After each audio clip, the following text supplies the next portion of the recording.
Is a mother's unconditional love a trap? In the moment when I signed the papers, transferring all of my assets as Bryce, my only son, the one I had cherished and sacrificed my entire life for, requested, I no longer felt love, but only a cold, painful cut into my heart. After all these years of living solely for him, I bitterly realized the trust I gave with my whole being was exchanged by him for brazen betrayal. The price of sacrifice wasn't happiness, but a ticket that led me to lose everything. Can I forgive the child who used my love to take everything I had, stripping me of my right to live and my hopes as a mother? This is no longer a story of maternal love. This is a tragedy that I must tell myself. Before we begin this story, let me know where you are listening from in the comments below. My name is Carolyn. I'm 62 years old, and what I'm about to tell you today will forever change the way you see your own family.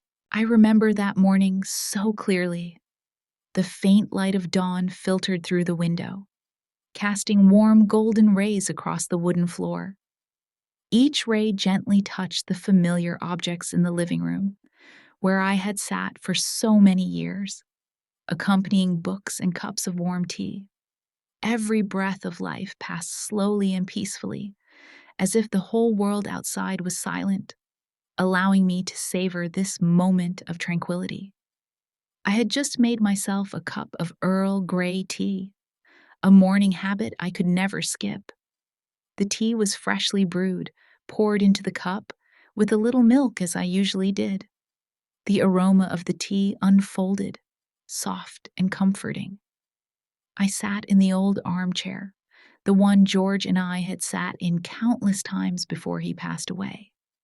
Sitting there, in this house, was still where I felt the most peaceful. The family portrait on the wall, the table worn by time, all were testimonies to our past life together. Just yesterday, I went to the market, bought some fruits and vegetables, tidied up the house, and made dinner, just as I had done since George passed. That was the rhythm of my life, unchanged. It was just me and this house. And sometimes, the memories of the happy days we had built together. Though it wasn't a life of material abundance, I lacked nothing. I had a part-time job at the bookstore, enough to live by, enough to keep this house from falling into oblivion. But that was all I needed, and I was content with it. As I sat down, I opened a favorite book, where I found solace in stories that seemed so distant, but were incredibly close. It was a book about resilient people, those who overcame suffering to keep going, and I couldn't help but wonder if I could do the same. Each page felt like a letter sent to me, encouraging me to continue, even though everything had changed so much. However, life always finds a way to wake you from your peaceful dreams. The phone I was holding suddenly vibrated, a call from Bryce, my son. I looked at the phone screen, seeing the familiar name appear, and a strange feeling of confusion rose in my chest. Bryce was my greatest pride. I had raised him, sacrificed so much for him to grow up and have a good life. He had succeeded, got married, had a stable job. And I always believed I had done right. I had done enough. I picked up the phone and put it to my ear. "Hi, Mom." Bryce's voice came through the line. His voice sounded rushed with no hesitation, as if he was about to announce something important. "Hi, Bryce. What's going on?" I asked, still feeling the strange sensation lingering in my heart. "I want you to do this, Mom," he said, his voice flat, with no emotion or hesitation. "From now on, you will transfer your salary to my account. I'll take care of everything for you." I was so stunned that I couldn't speak immediately. "Mom, transfer your salary to my account?" I repeated his words, feeling like I was hearing a story that wasn't meant for me. I suddenly felt a wave of confusion rise, and then a cold sensation ran down my spine. Why was this happening? Bryce was my son. I knew him, and I couldn't believe he was asking me to do this. That's right. Don't worry. Everything will be easier if you let me manage your finances. Just transfer your salary to my account, and I'll take care of everything. He continued, his tone flat, as if this was the most natural thing in the world. It felt like a knife had been driven into my heart. Every word he spoke seemed to drown me in emotions I couldn't control. Bryce had always been a good son, always knowing how to treat me, always understanding my sacrifices. But now, he was asking me to do this, transfer my entire salary to him, as if I had no say in my own life. I gripped the phone tightly, feeling my breath become heavier. Bryce, why do you want to do this? Can you explain? I tried to stay calm, although inside, my emotions were in turmoil. It's simple, Mom. I just want to make things easier. I'll take care of everything for you. You don't have to worry about money anymore, he said, still cold and determined. I felt suffocated. A part of me wanted to protest, wanted to ask him how he could ask for something like this. But at that moment, I didn't have the strength to argue. Perhaps I had become too accustomed to biting my tongue and enduring life's changes. But this change was too big, too sudden, and I didn't know what to do. Finally, I sighed, trying to regain my composure. All right, if you think that's best, I replied, although deep inside, an invisible crack was opening up. I didn't care about money, not because I didn't need it, but because I couldn't bear the feeling that I no longer had the right to make decisions about my own life. Bryce was my son, but now I no longer felt like his mother. I was just a person following orders, someone who had to comply with whatever he decided. The call ended, and I sat there, still holding the phone, my heart heavy. I couldn't understand what was happening. Why was Bryce asking me to do this? Why didn't he respect me? Didn't value everything I had done all these years? The rest of the day, I sat silently. The house, with all its old memories, seemed even emptier. I couldn't take my eyes off the family portrait on the wall, the one with us, George, me, and Bryce, the happy days. But now, everything had changed. Bryce was no longer the son I knew.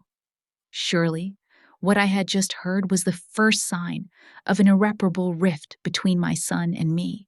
That whole day, I couldn't shake off the feeling of emptiness, as if a part of me had been taken away.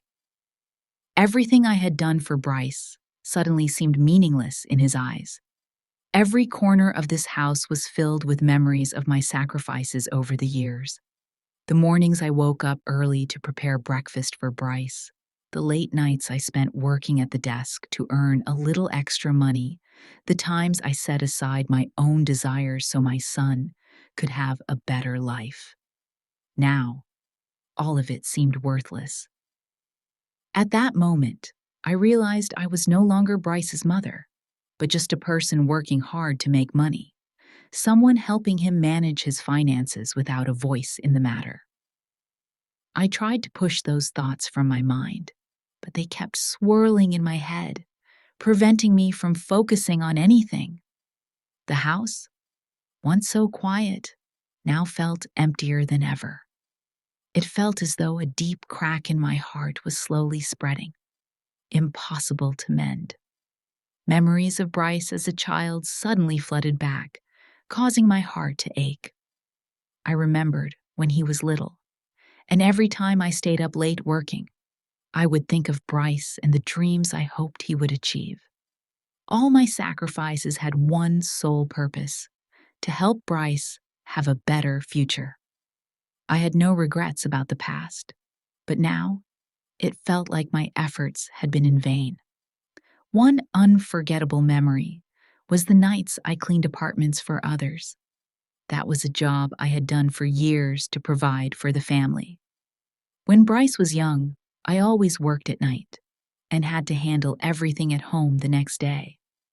I stayed up late, but every morning, when Bryce needed me, I was always there. I never thought I would get tired. During those difficult hours, I always thought of Bryce, thinking that everything I did was worth it, so he could have the best. Even though my body was exhausted at times, just thinking about him becoming successful gave me the motivation to keep going.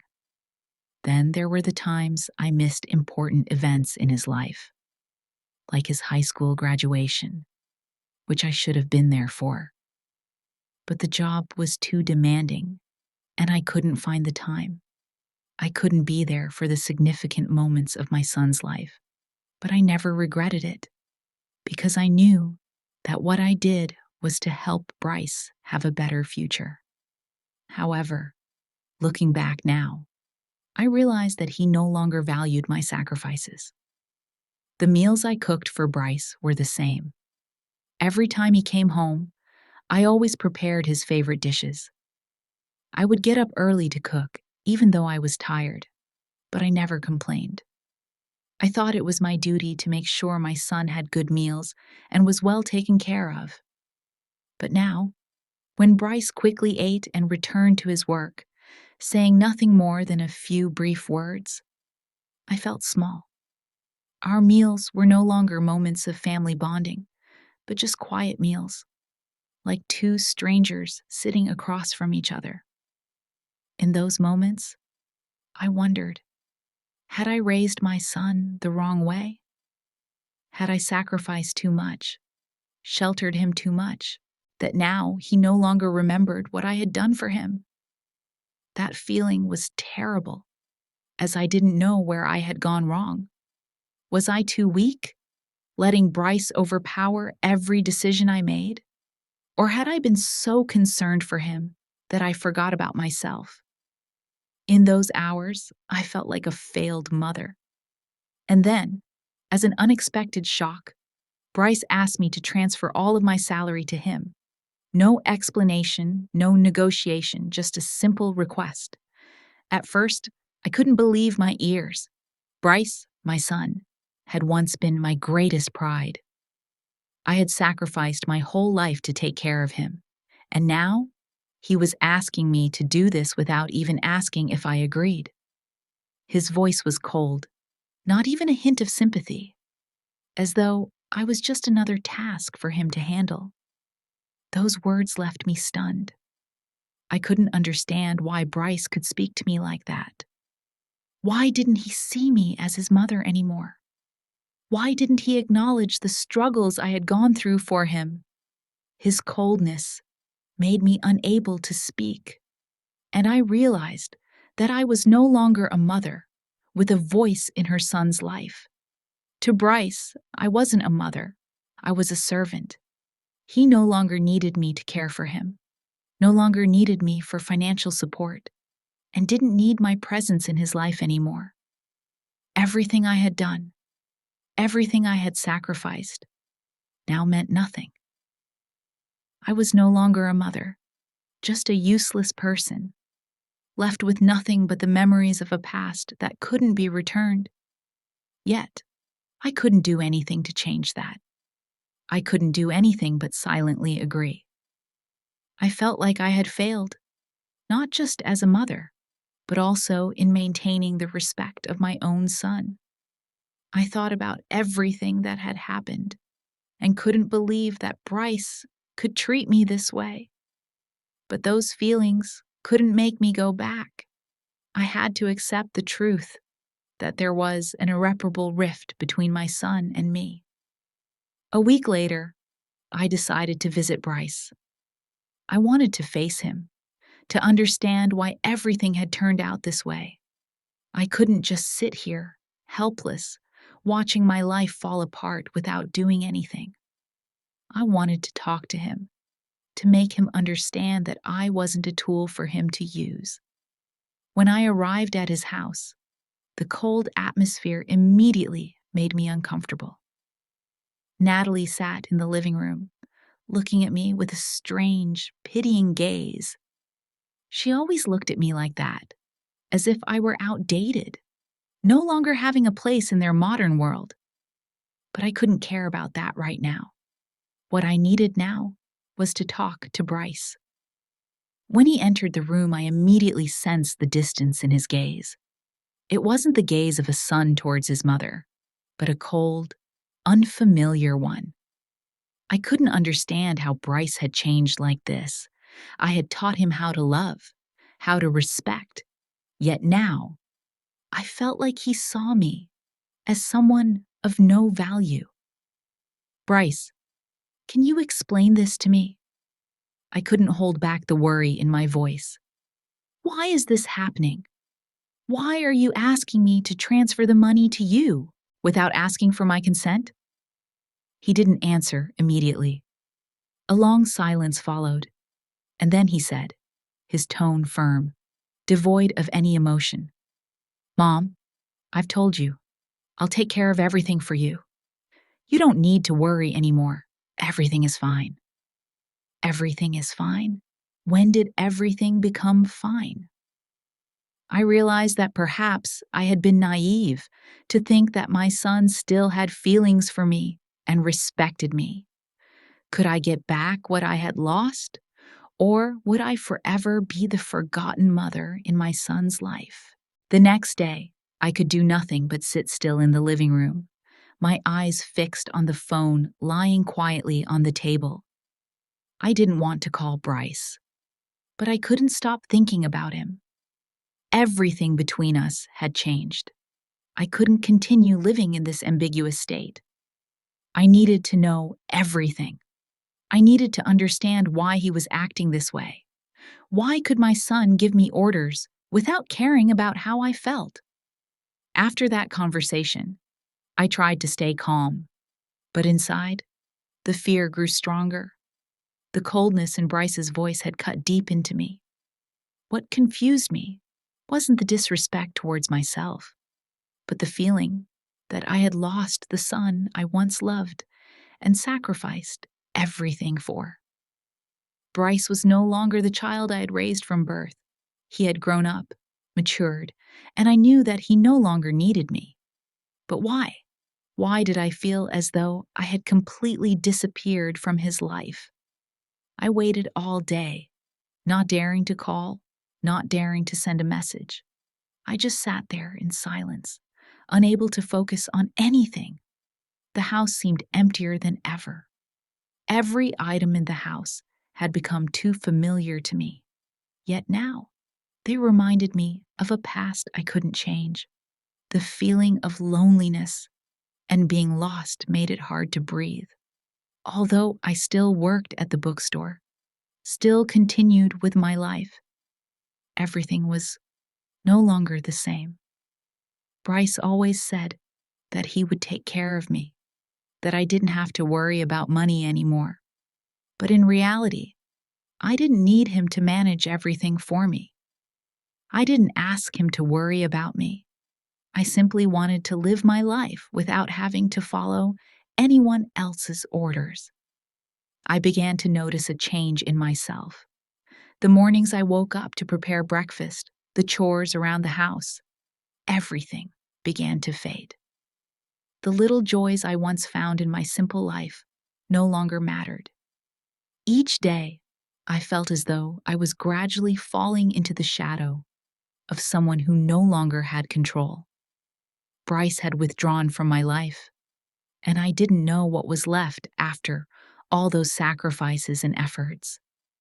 I couldn't continue living in silence.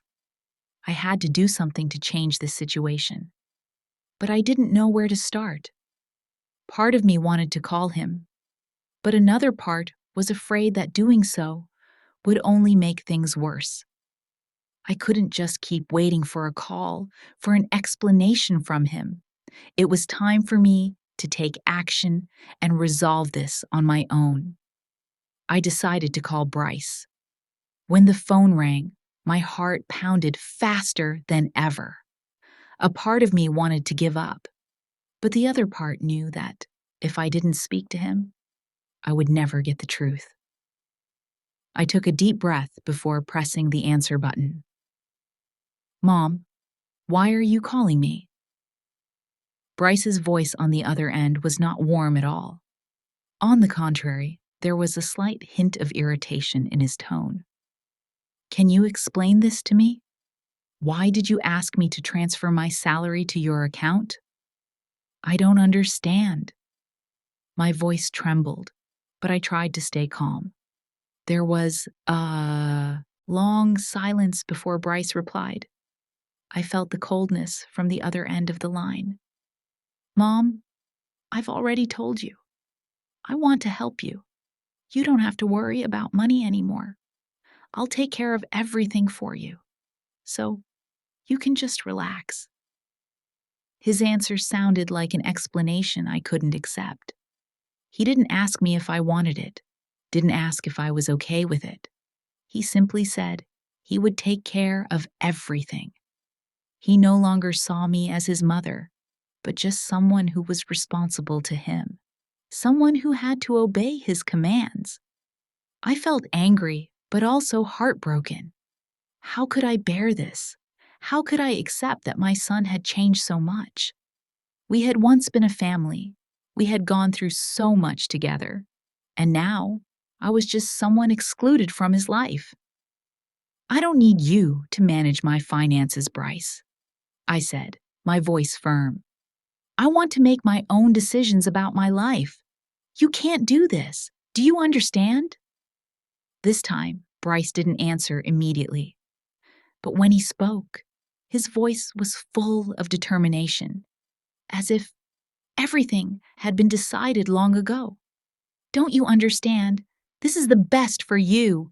You don't have to worry about anything. I just want to help you." His voice remained cold and distant.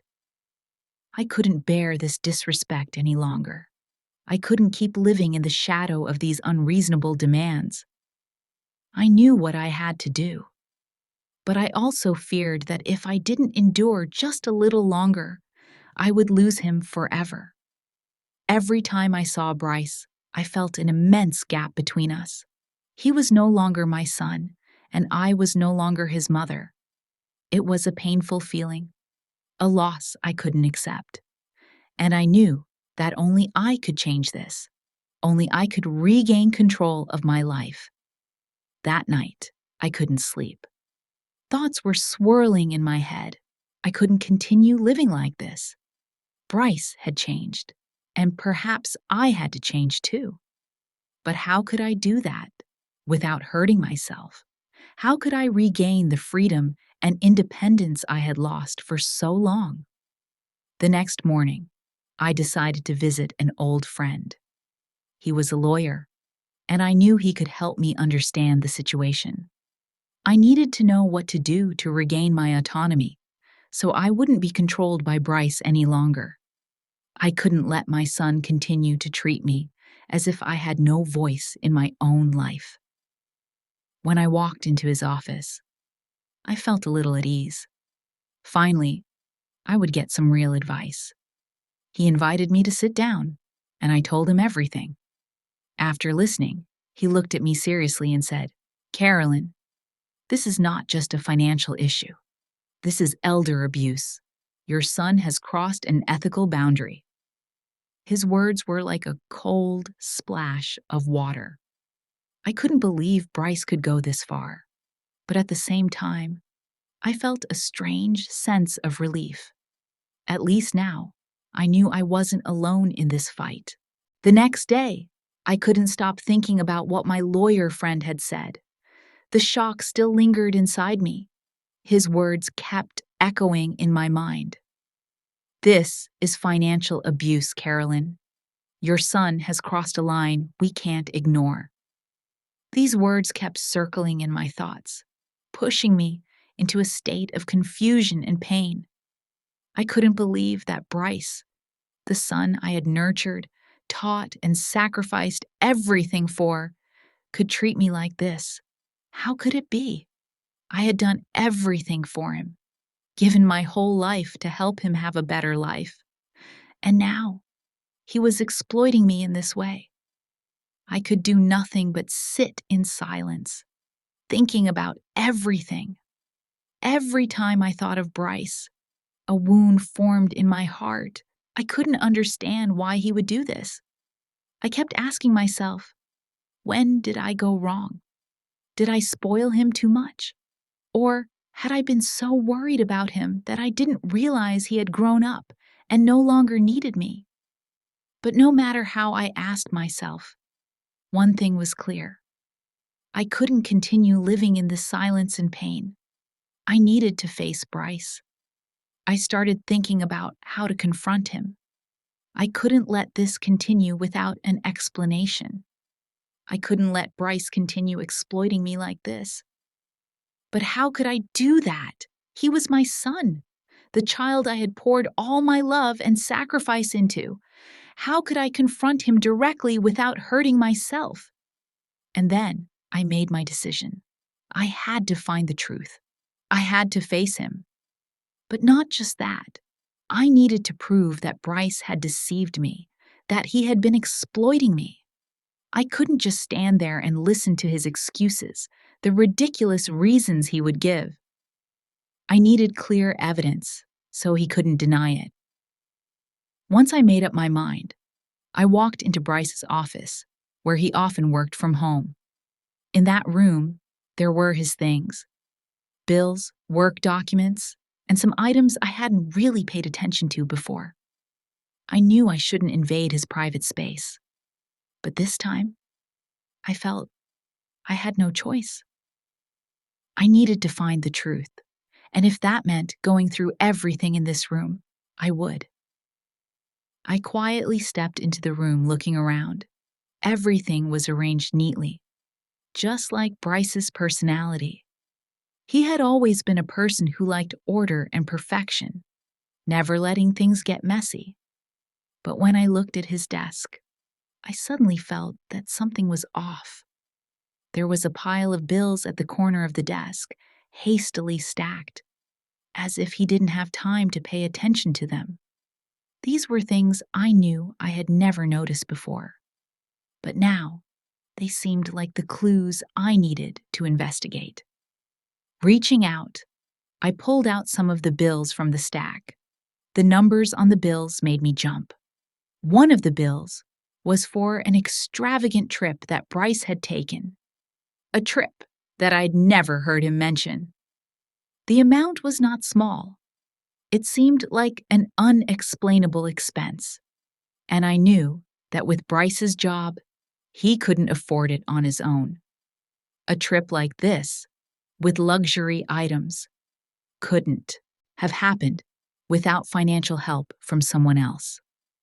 Next, I opened a few more bills. Then, I found another bill from a well-known furniture store. A pricey piece of furniture had been bought recently. I couldn't remember Bryce ever mentioning anything about renovating his house. I had tried to visit him a few times, but I hadn't seen any changes in his home. This item was clearly an expense I had never heard him mention, and I was more certain now that he couldn't have paid for it on his own. Confusing thoughts rushed through my head. I couldn't believe what I was seeing. Each bill, each item, proved that Bryce had been exploiting me, taking advantage of my trust. I couldn't understand why he would do this, why he could treat me this way. The sacrifices I had made for him, the nights I stayed up late working, the times I didn't dare buy myself new clothes just to save money for him, all seemed meaningless to him. Bryce's words when he asked me to transfer money to him echoed in my head. "I'll take care of everything for you," he said. "You don't need to worry about anything anymore." I realized that his words weren't out of concern. They were manipulation. He didn't just want to help me. He wanted to control everything. What he needed was power, control over my finances, so he could continue living the luxurious life that I didn't even know about. I felt angry, but also heartbroken. Why did it have to be like this? I couldn't believe my son could do this. I had given my whole life to raise him, to help him become a good man, and now I was being blatantly deceived in this way. Everything seemed to collapse before my eyes. But I couldn't sit still anymore. I couldn't let Bryce continue manipulating me. I couldn't let him treat me like a tool to maintain his lifestyle. I needed to confront him. I needed to ask him about these bills, about these items, and I needed to let him know that I wouldn't let myself be exploited any longer. I stood up, still holding the bills. Anger and disappointment flooded my heart. I couldn't let this go on any longer. I had been too weak, too afraid to confront Bryce, but now I couldn't wait any longer. It was time to take back my power, to reclaim the self-respect I had lost over the years. As I left Bryce's office, my heart pounded. I knew this confrontation wouldn't be easy, but I couldn't stay silent anymore. I couldn't live in the shadow of this manipulation any longer. I had to stand up, face the truth, and protect myself. And I decided I would meet Bryce that very day, not giving him a chance to avoid it. I would not accept any excuses from him. This time, I would demand a clear and fair explanation. Bryce didn't know that I knew everything.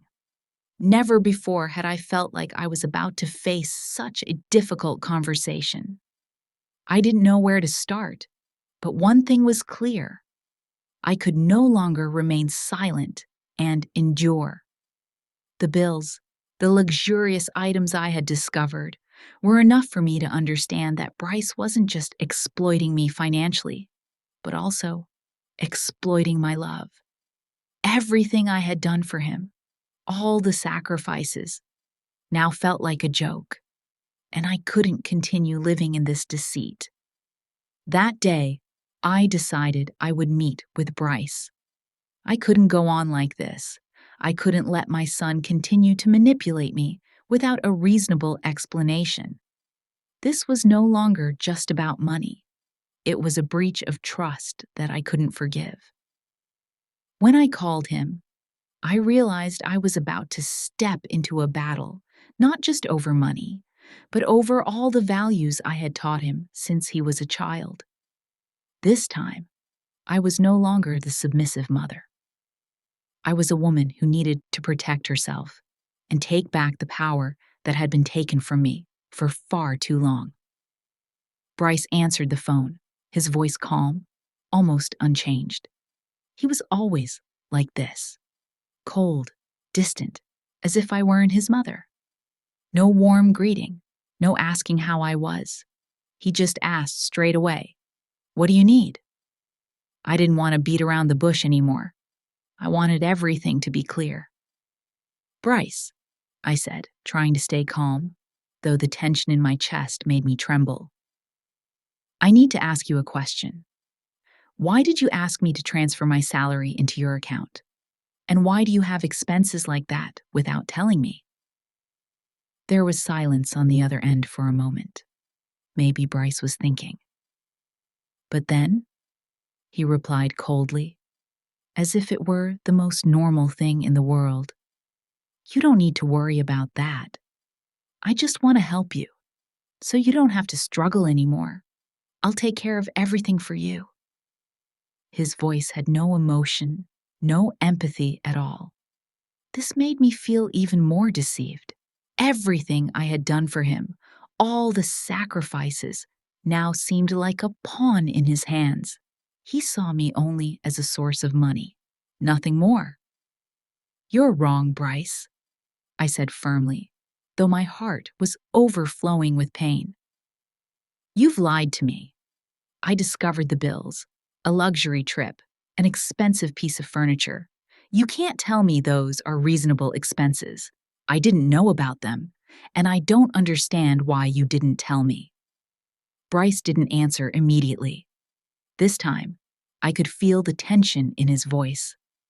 Finally, he said, in an irritated tone, "You've crossed the line into my private life. That's none of your business. You don't need to care." His words struck me like a blow to the heart. Not only did he not respect me, but he was also denying everything I had done for him over the years. "You don't need to care?" As if I were an outsider in my own son's life. "Bryce," I said, my voice choking, "I didn't want this to happen. I don't need you to manage my finances. I've worked my whole life to take care of myself. You have no right to take what belongs to me without asking me. You can't just make all the decisions without asking how I feel." I could hear the anger in his breath as he responded. "Don't you understand? I just want you to rest so you don't have to worry anymore, but if you keep going like this, I won't be able to help you." His words were like a knife cutting into my heart. He said he only wanted to help, but he was doing the exact opposite. He didn't understand that I didn't need that kind of help. I didn't need him deciding everything for me. I didn't need to live under his control. I paused for a moment to catch my breath. Emotions overwhelmed me, but I couldn't cry. I had to be strong. "I don't need you to manage my life anymore, Bryce. I can't go on like this. You've exploited me for far too long." This time, I felt like Bryce hesitated, but only for a brief second. He continued speaking, but his voice had lost some of its earlier certainty. "Don't you understand? I just want what's best for you. You no longer get to make decisions for me," I said firmly. "You've taken too much from me. I didn't sign the power of attorney you gave me. I won't let you continue controlling everything in my life." My words seemed to hit a weak spot in Bryce. We both fell silent for a long time. I didn't know what he was thinking, but I could feel him wavering. After a long pause, Bryce spoke again, this time with more visible anger. "You didn't ask me when you took things from me, but today you're going to listen. If you don't sign, you won't have anything." I felt like I was standing at a crossroads. In that moment, I realized what I had been trying to avoid. Bryce was no longer my son. He had changed, not because he had grown up, but because he had lost the essence of respect. His words, his actions, everything was aimed at taking what belonged to me, and I couldn't let this continue. My voice became more resolute, and I no longer felt afraid. "You can leave if you want, but I will never sign anything for you again. You've exploited me for too long, and I won't allow it to continue." Bryce was silent for a moment, then finally spoke with a tone of disdain. "So, you want me out of your life, huh?" His words hurt, but I no longer let my emotions control me. I was no longer a weak woman who only knew how to sacrifice. I was Bryce's mother, and I had the right to decide my own life. "I don't want you to leave," I said, my voice calm but firm. "I just want you to understand that you were wrong. I don't need you to manage my life. I don't need you protecting me this way." The conversation ended with silence. I felt as though a storm had passed, leaving an unusual stillness behind. I didn't know what Bryce was thinking, but I knew I had done the right thing. In the days following my confrontation with Bryce, I felt like I was living in a space of quiet tension. This house, once filled with laughter, now only echoed with a haunting silence. What I had discovered about my son weighed heavily on my heart. But the more I thought about it, the more I realized one thing. I couldn't continue living in this uncertainty. I needed to understand the truth. I couldn't keep living in fear and doubt. With that resolve, I began seeking answers to the questions I had been avoiding for so long. Was Bryce really struggling financially like he had said? Or was he just living a lavish life without needing my help? What I needed was the truth, a clear answer, no ambiguity, no hiding. I couldn't let myself continue being deceived. I was certain that Bryce was hiding something from me. The bills, the expensive items I had stumbled upon, were not the actions of a son who loved his mother. And I was determined to find out why Bryce had changed like this. The memories of the obedient, grateful child I once knew were slowly fading. Instead, I had to face a man who didn't respect me, didn't consider me a part of his life anymore. I reached out to the lawyer I had met earlier. She was an old friend who had helped me with many issues in the past. This time, I needed her help more than ever. She was an expert in protecting the rights of the elderly and cases of financial abuse. I trusted her to help me see the situation clearly and to support me in gathering the necessary evidence to protect my rights. When I met with her, the tension still didn't let go of me. She listened to me attentively, asking detailed questions about my situation with Bryce. After I shared everything, she didn't rush to offer conclusions. She simply remained silent, looking at me thoughtfully. After a while, she finally spoke. "Carolyn," she began, "from what you've told me, it's clear this is a case of financial abuse. Bryce has exploited your trust, used your love to live the life he wants, without having to worry about money." Her words stunned me. I hadn't realized how serious the situation was. It felt like a heavy stone was pressing on my chest, but at the same time, I felt like a new path was opening before me. I no longer had to live in confusion and doubt. I needed to do something to protect myself. Your son isn't just manipulating you financially. He's also exploiting your affection to gain personal benefits, she continued. We need to gather all the necessary evidence so we can sue him if needed. I felt like a door had opened for me. It was time for me to act. Everything had gone too far, and if I didn't stand up, I would forever be a victim in Bryce's game. She began guiding me on how to collect documents, how to organize the expenses I had found, and how to present these pieces of evidence in a lawsuit if needed. But I didn't just need to gather evidence. I needed to face Bryce once again. I couldn't continue living in silence, avoiding the truth. I had to understand why he had changed, and why he no longer saw me as his mother. Was I the only one who had misunderstood my son? Had I spoiled him so much that I didn't realize he was exploiting me? When I returned home after meeting with her, my heart felt torn apart. I didn't know if I could face Bryce again, but I understood that this was my only chance to take back control of my life. My love for him couldn't be a reason to keep accepting his wrongful actions. If I didn't act now, I would never regain my self-respect. I decided I would meet with Bryce that evening. I needed to clarify everything. Whether he got angry, whether he left me forever, I couldn't accept him exploiting me any longer. I needed to set boundaries for myself, and I needed Bryce to understand that my love for him didn't mean I would forgive every wrong he committed. When Bryce arrived at the house that evening, I could feel the tension in the air. Everything seemed to culminate in that moment. He walked into the house, looking at me with his usual cold eyes, no smile, no greeting. He walked straight to the living room, sitting down in his favorite chair without saying a word. I stood still, looking at him for a moment, trying to hold back my emotions.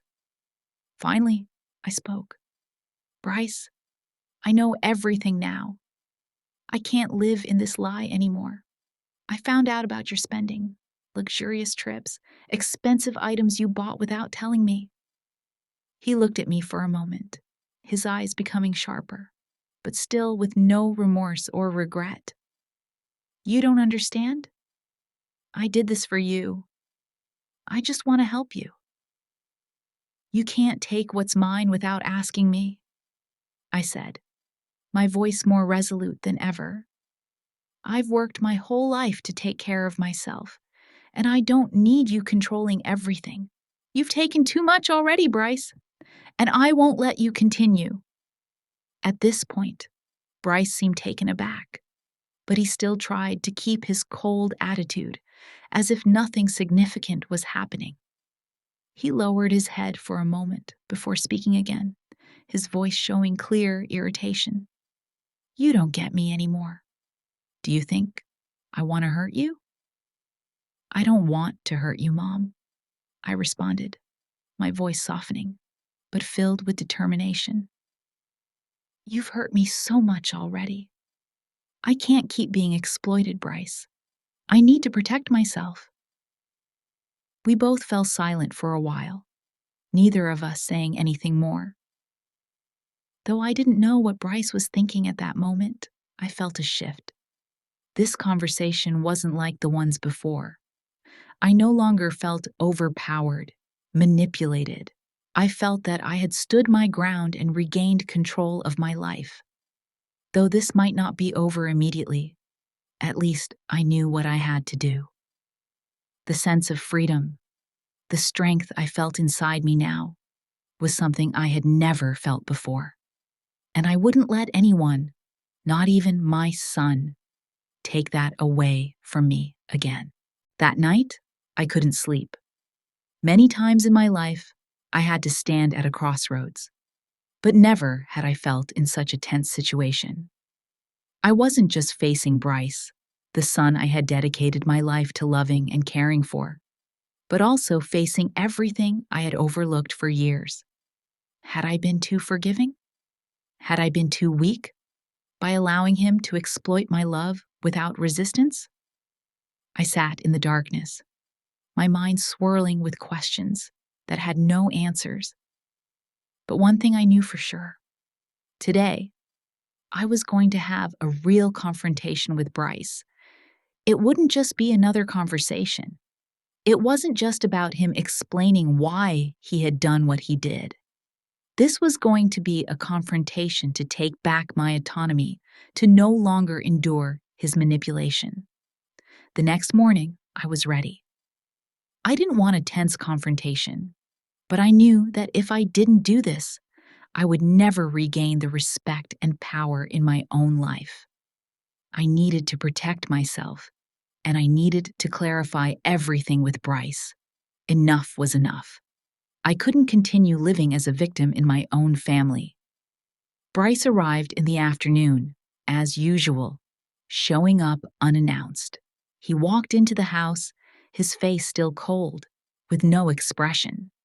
He surely didn't expect today to be any different. I didn't wait for him to sit down, didn't bother with empty greetings anymore. I couldn't remain silent and wait for him to explain. Everything was already clear. Bryce, I began, trying to remain calm, even though my heart was racing. Today, I don't want to hear excuses. I just want to know, why did you do this? Why did you ask me to transfer my salary into your account without even asking how I felt about it? Bryce looked at me for a moment, but didn't respond immediately. He sighed, a long, tired breath, as if he had been preparing for this confrontation for a long time. Don't you understand? I just want to help you, so you don't have to worry anymore. His explanation seemed convincing, but I was too familiar with these kinds of excuses. He didn't understand that. In the world he was living in, helping wasn't about power, it was about respect. He couldn't just impose everything on me and call it help. I wasn't a weak person who needed protection. "I don't need your help like this, Bryce," I said, my voice more resolute than ever. "You've hurt me too much already.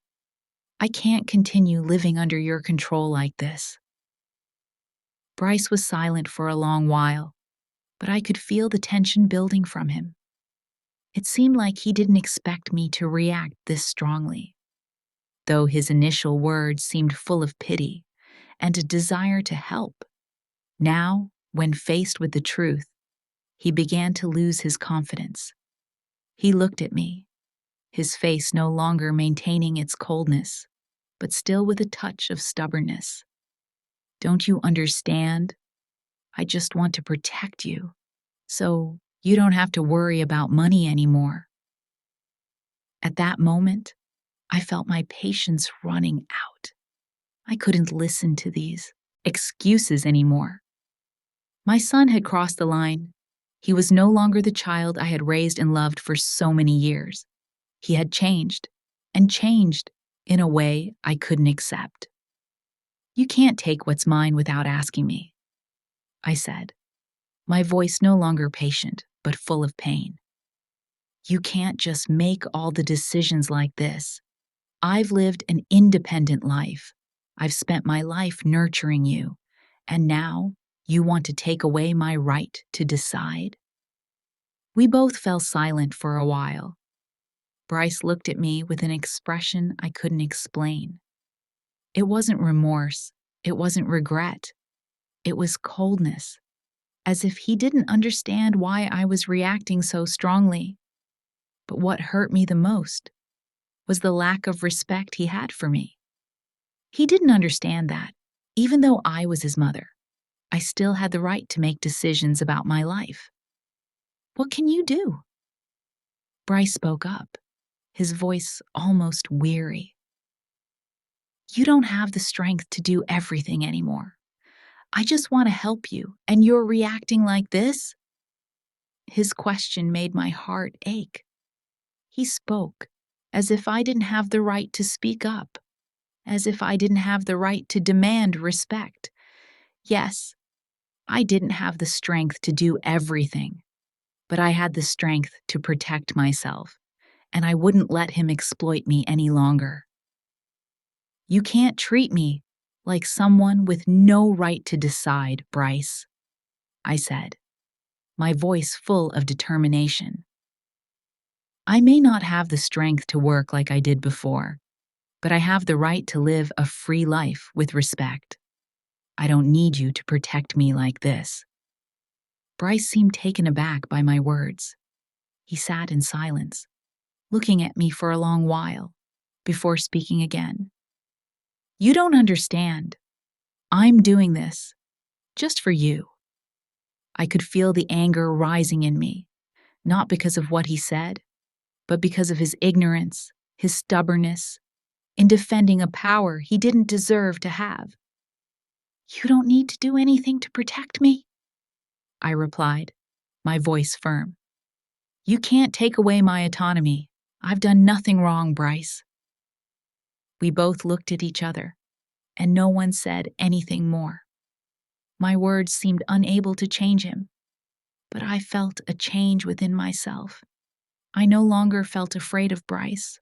I no longer felt oppressed. Though I didn't know how Bryce would react, I knew I had done the right thing. When he stood up and turned to leave, I felt like I had just overcome a huge challenge. I didn't know where this would go, but I knew that I had regained control over my life. Confrontations aren't always easy, but they are necessary to protect oneself. As the door closed behind Bryce, I felt an unusual calm. My worries, my fears, had slowly faded away. My life was no longer controlled by Bryce, and I wouldn't let anyone, even my son, take away the freedom and respect I deserved.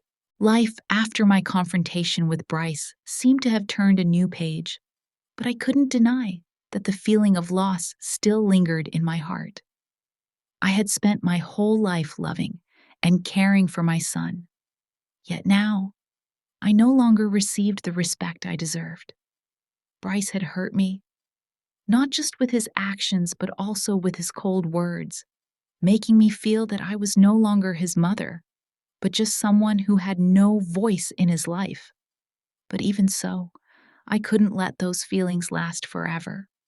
I couldn't continue living in the pain and disrespect from my son anymore.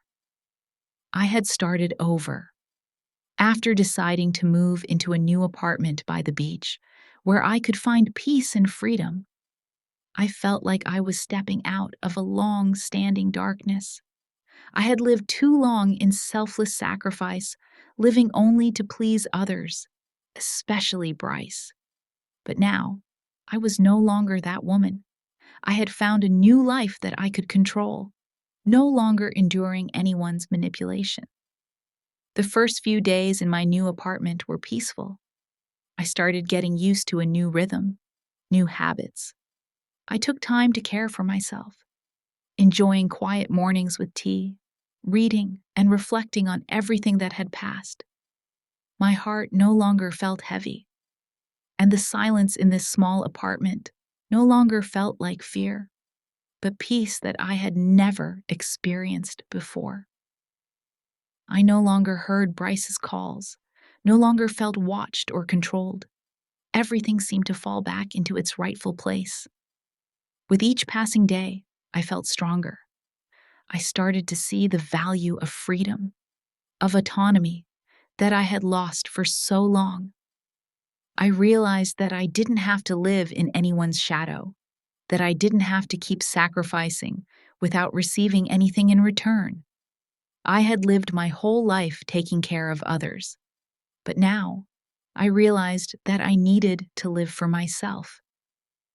But still, I couldn't deny that I often thought about Bryce. Though he had hurt me, though he had abandoned me in a way I couldn't explain, I couldn't erase my maternal love. How could I forget him, the child I had spent my entire life nurturing and loving? Although my heart ached, my love for him couldn't change so easily. That was something I couldn't deny, no matter how much he had hurt me. One morning, as I sat in my small living room, sipping warm tea, a call came through. It was Bryce. At that moment, I didn't know how to feel. My heart raced when I heard his voice, but I didn't rush to pick up the phone. Part of me wanted to hear him, wanted to know what he was thinking, but another part feared that this conversation would only hurt me more. I had told myself that I didn't need to listen to him, that I didn't need to continue a life controlled by him. But in the end, I decided to pick up the phone. "Mom," Bryce's voice came through the line. I noticed something different in his voice this time. "I'm sorry. I've been terrible to you. I need help." His apology made my throat tighten. I couldn't believe that one day Bryce would realize his mistake. But in that moment, I didn't know how to feel. Was he truly sorry? Or did he just realize that he had gone too far and now needed to find a way to fix things? I wanted to believe that he truly understood what he had done, but I also couldn't easily forgive the pain he had caused me. "Bryce," I began, my voice catching. "I've been waiting for this apology for a long time, but it's not just about saying sorry. You've hurt me too much, and now I need you to understand that I have to protect myself." I could hear a hint of pain in his voice. "I know I was wrong," Bryce said. "I've started seeing a therapist. I know I need to change.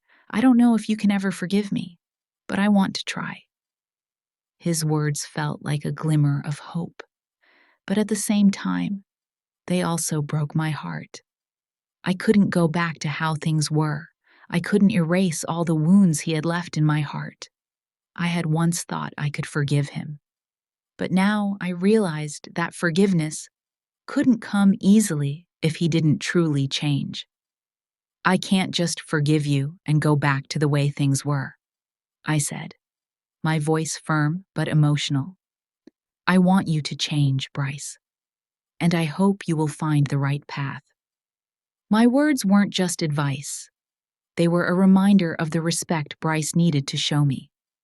I am his mother, but I also have the right to live my life without being forced. I couldn't keep living in the past, in sacrifice without receiving anything. It was time for me to find myself again. The conversation ended, and I couldn't guess whether Bryce would truly change. But I no longer felt the anxiety, the fear before him. What mattered was that I had set a clear boundary for myself, and even if I lost Bryce, I couldn't go back to the life he had created for me. The next day, I decided to do something I had never dared to do before. I began planning my future. I wanted to reclaim what I had lost over the years: joy, freedom, and the dreams I had forgotten. I didn't want to keep living in the shadow of an unchangeable past. I wanted to start over, and this time, I wouldn't let anyone stop me. I searched for new classes, activities I could participate in.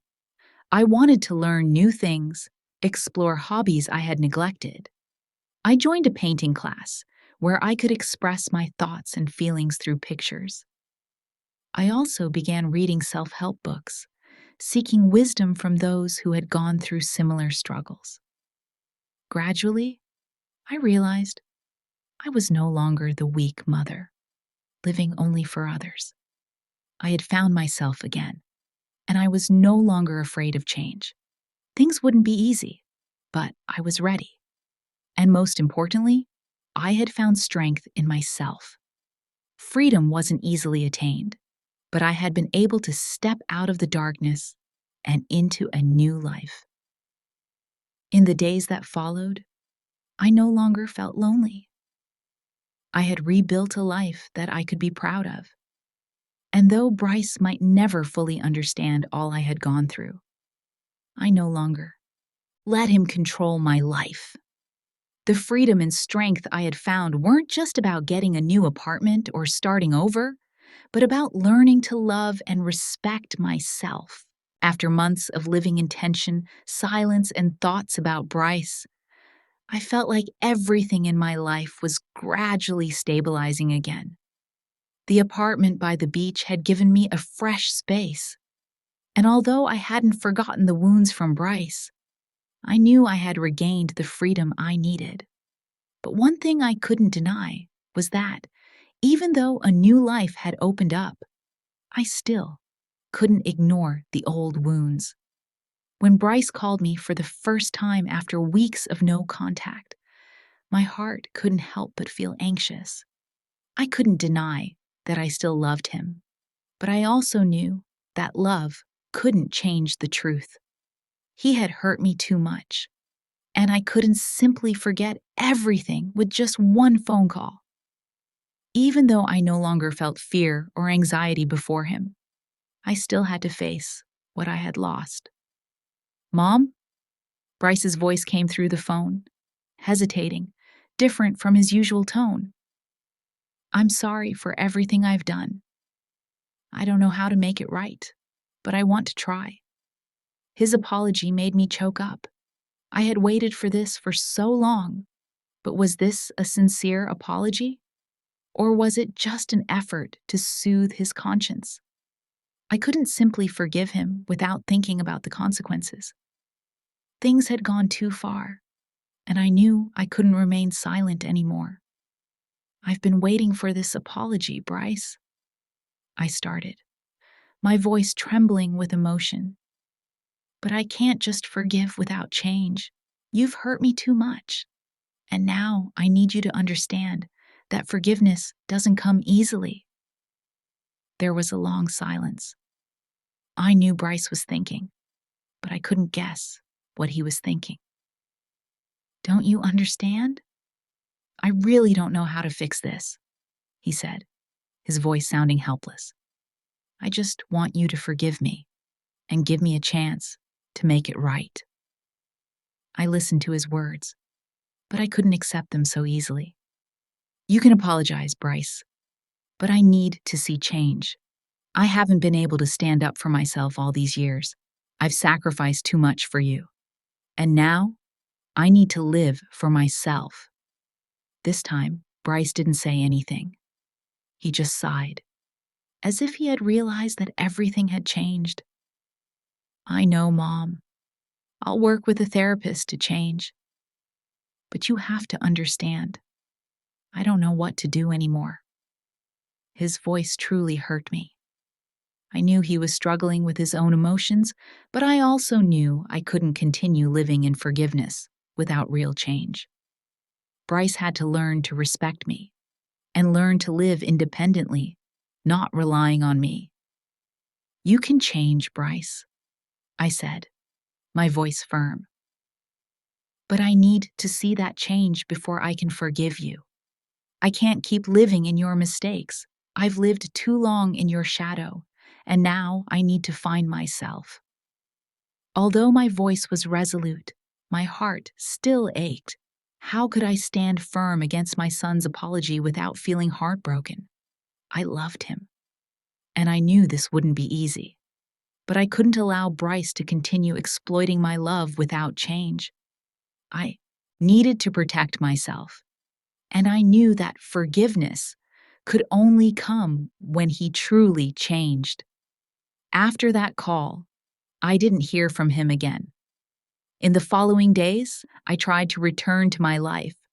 I engaged in new activities, continued painting, reading, and doing little things I had neglected before.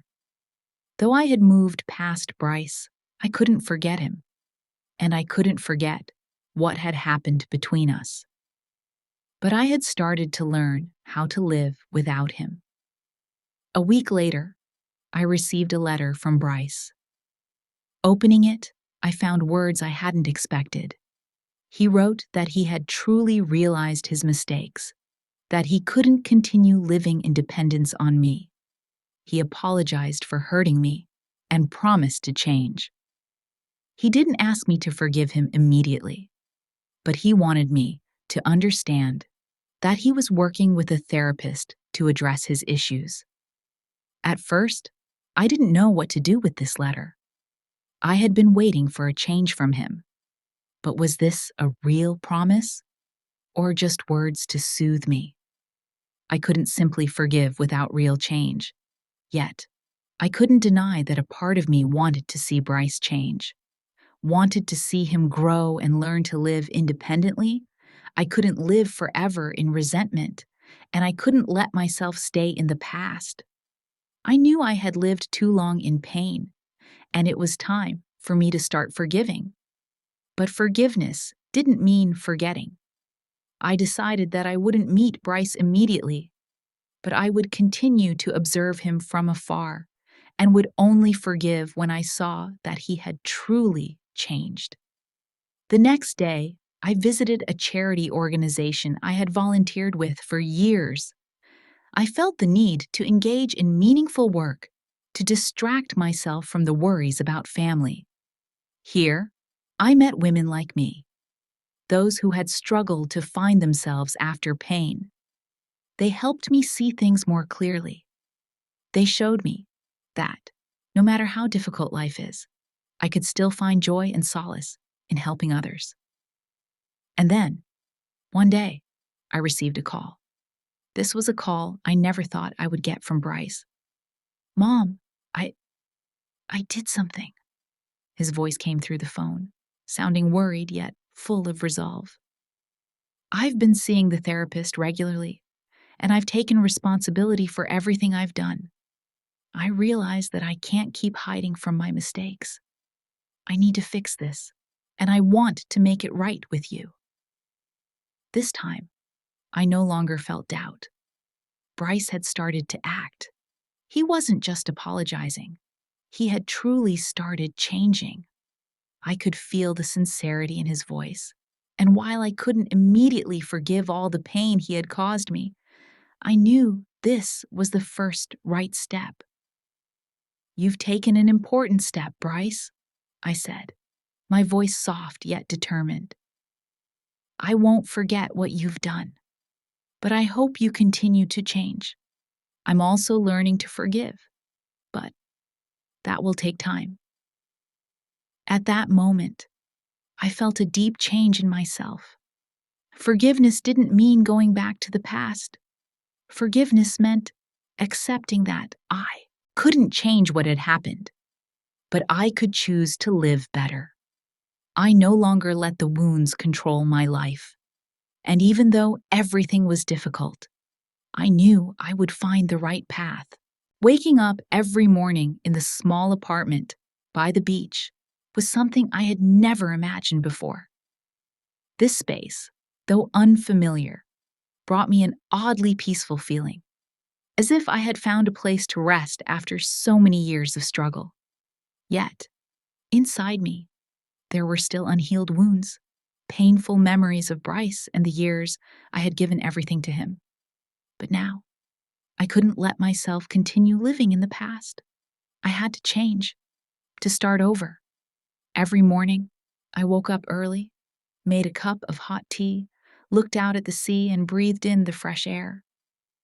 Though I couldn't fully forget the pain Bryce had caused, I knew that I couldn't live forever in those wounds.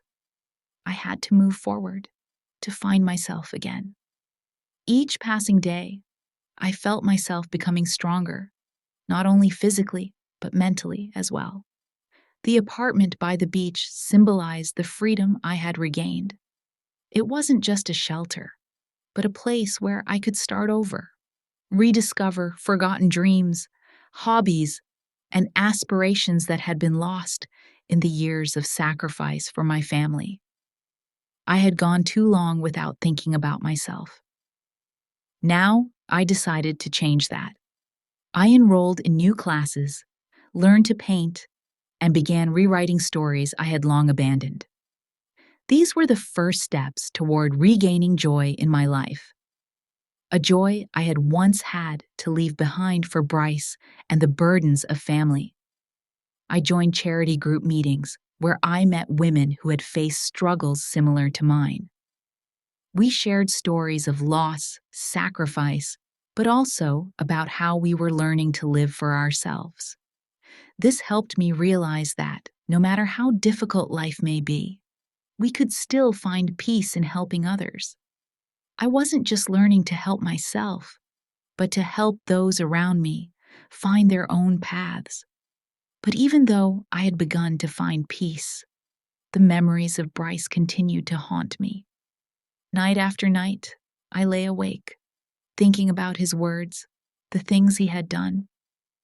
Though I had decided not to let myself sink into the pain, sometimes I couldn't help but wonder if I had done the right thing by not forgiving him immediately.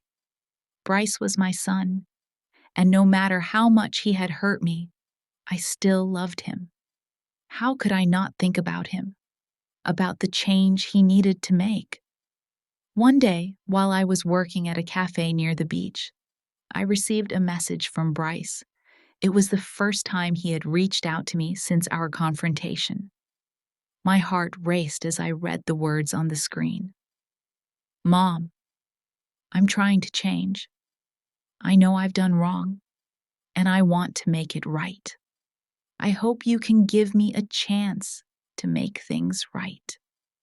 These words made me feel like a burden was slowly being lifted from my shoulders.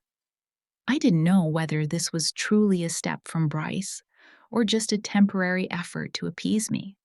But one thing I knew for sure was that he had started to realize his mistakes.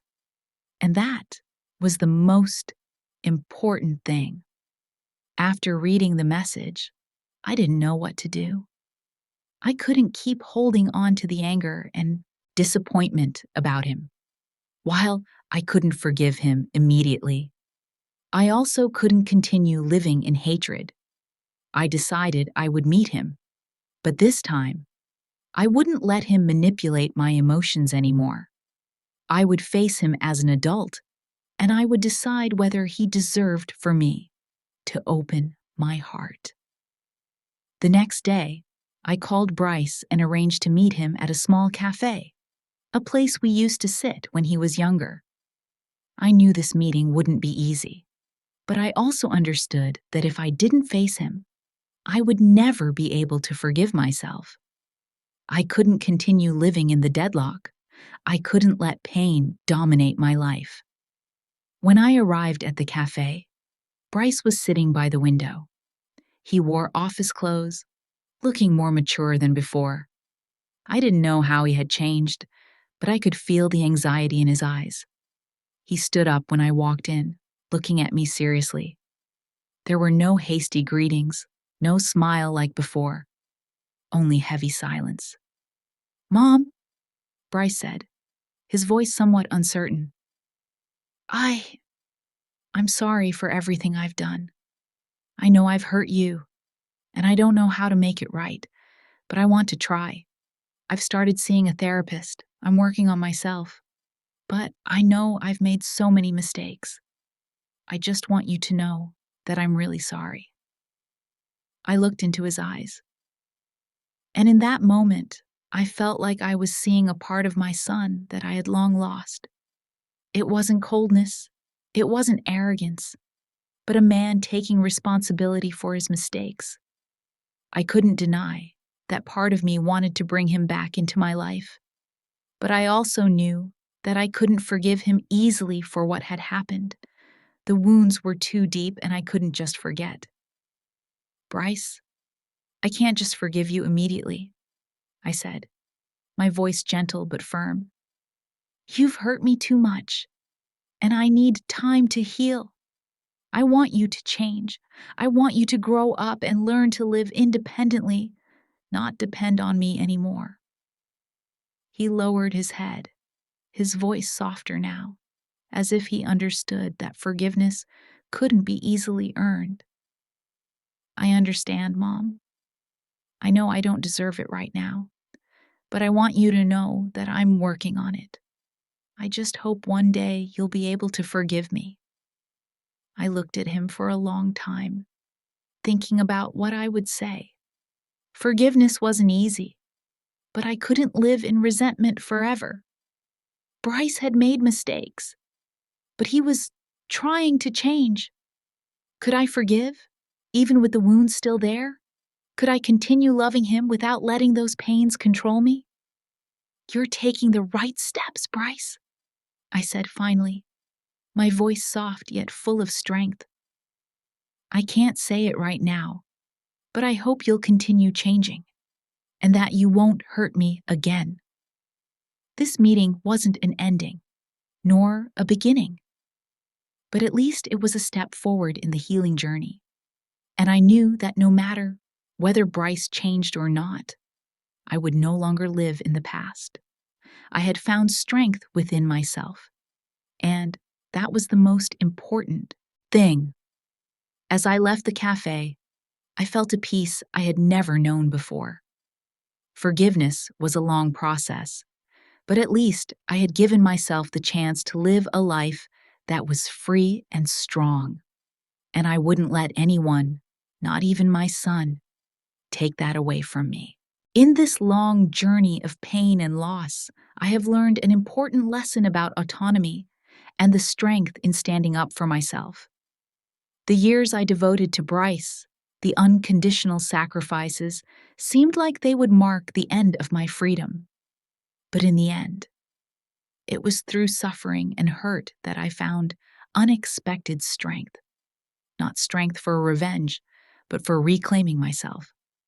My son, whom I once loved dearly, now recognizes his mistakes and has begun to find ways to change. While I can never go back to how things were before, and the wounds in my heart are still not fully healed, I am no longer the weak woman who endures in sacrifice. I stood up and asserted my right to live for myself. In every painful story, healing only comes when we learn to forgive. But forgiveness doesn't mean forgetting.